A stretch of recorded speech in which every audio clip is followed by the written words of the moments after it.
एक बार काटे जाओगे फिर जगोगे, फिर काटे जाओगे फिर जगोगे, 20 लाख बार। और फिर उसके बाद जलचर प्राणियों के रूप में जन्म लोगे 9 लाख बार। जलचर प्राणियों सभी लोग जानते हो जो जल में प्राणी रहते हैं जीव, 9 लाख बार उसमें जन्म तुमको पहले लेना पड़ेगा, 9 लाख बार। और फिर बताते हैं उसके बाद 10 लाख बार कीड़े मकोड़े बनना पड़ेगा तुमको। बताओ 10 लाख बार, यहाँ 50 साल में मने वो भी भैया पंडित जी जीवन का जीव बेकार है, और तुमका 50 लाख बताते 10 लाख बार तुमको कीड़े मकोड़े बनाया जाएगा। और कीड़े मकोड़े बन जाओगे, कोई तुम पर लात धरेगा, फिर आओगे 10 लाख बार ऐसे ही तुम्हारे कीड़े मकोड़े बनोगे। फिर बताते हैं उसके बाद 11 लाख बार पक्षी योनि में जन्म लेना पड़ता है, 11 लाख बार। और उसके बाद 20 लाख बार पशु योनि तुमको मिलेगी, 20 लाख बार पशु योनि। और उसके बाद में तुमको गाय की योनि मिलेगी, और गाय के बाद तुमको मनुष्य योनि प्राप्त होगी, तब तुमको मनुष्य योनि मिलेगी। वही के पहले तुमको कितने बार तुमको जाना पड़ेगा तब जाकर के मनुष्य योनि में आओ। तो ऐसा कर्म काहे को करो जो 84 लाख योनियां हमें भटकनी पड़े, तब जाकर के मनुष्य योनि मिले ना। अभी से सुधर जाओ, ये मरने की प्रथा खत्म करो कि हम मरेंगे थोड़ी, तुम्हारे पीछे मर जाए, मरो तुम हम क्यों मरे, ऐसा मत करो। माई बात जीवन में याद रखना, क्योंकि मरने वाला व्यक्ति कभी सक्षम नहीं होता। विचार कर लो कि हम मर जाएंगे तो सभी लोग दुखी रहेंगे, नहीं।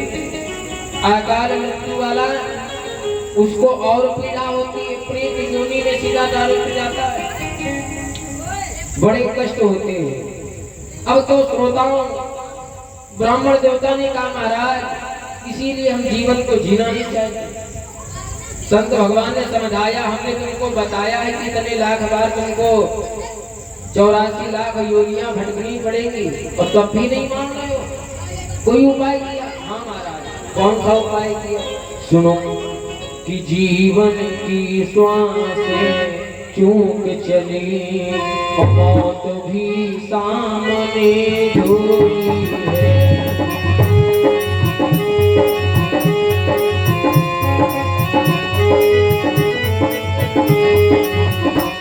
जीवन की प्यासे झोंक चढ़ी, मौत भी सामने झूली है।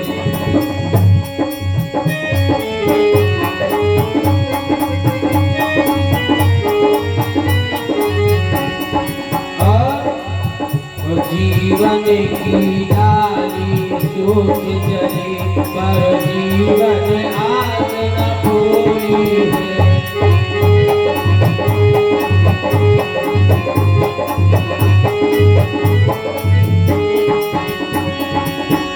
भगी बनी ऐसा है कौन जाता, जिसका कर चुका विधान है।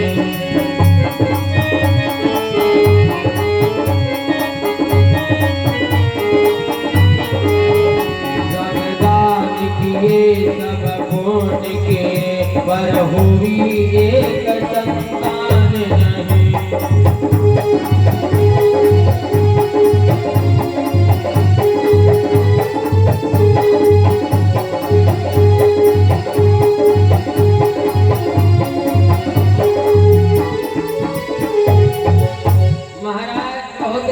किए, बहुत दान किए, बहुत पुण्य किए, फिर भी संतान नहीं हुई, संतान का सुख में नहीं प्राप्त हुआ, चौथापन आ गया। ऐसे ही तुमको एक दृष्टांत बताते हैं, क्योंकि ये भी हमारे कर्मों का हिसाब होता है। शायद तुम्हारे कर्मों का कोई हिसाब नहीं रह गया होगा तो शायद तुम्हारे यहाँ संतान ना हो। विचार कर लेना, जितने भी ये परिवार में सदस्य लोग हैं, ये सभी लोग अपने कर्मों का हिसाब करने के लिए आए हैं, और जब इनके कर्मों का हिसाब पूरा हो जाएगा ये छोड़ करके तुमको चले जाएंगे। और जिनके संतान ना हो तो घबराना मत कि हमारे संतान नहीं है, मैं भागा हूं ना। तुम्हारे कर्मों का कोई हिसाब नहीं रह गया होगा, इसी के कारण तुम्हारे कोई संतान ना हो। कैसे? अब ये भी तुमको बताते हैं। एक मैया थी, बूढ़ी माँ थी, कोई संतान नहीं थी। जहाँ पर जाती भगवान से मन्नत करती, प्रभु संतान हो जाए, संतान का सुख चाहती। श्रोताओं, एक दिन उसके यहाँ संत आए। जैसी ही एक संत आए, चरणों में प्रणाम किया, जलपान कराया, हाथ जोड़ करके कहने लगी, कृपा करके संत भगवान कोई ऐसा उपाय बताओ कि हमारे घर में भी संतान आ जाए, संतान का सुख चाहती हैं। एक बार अपने बेटे के मुख से मैं माँ शब्द सुनना चाहती हूँ। वैसे तो माँ सभी लोग कहते हैं प्रणाम, जब तक अपनी संतान माँ न कहे तब तक माँ को कहाँ आनंद आता है। ऐसी बात है कि नहीं भैया? है जब तक अपनी संतान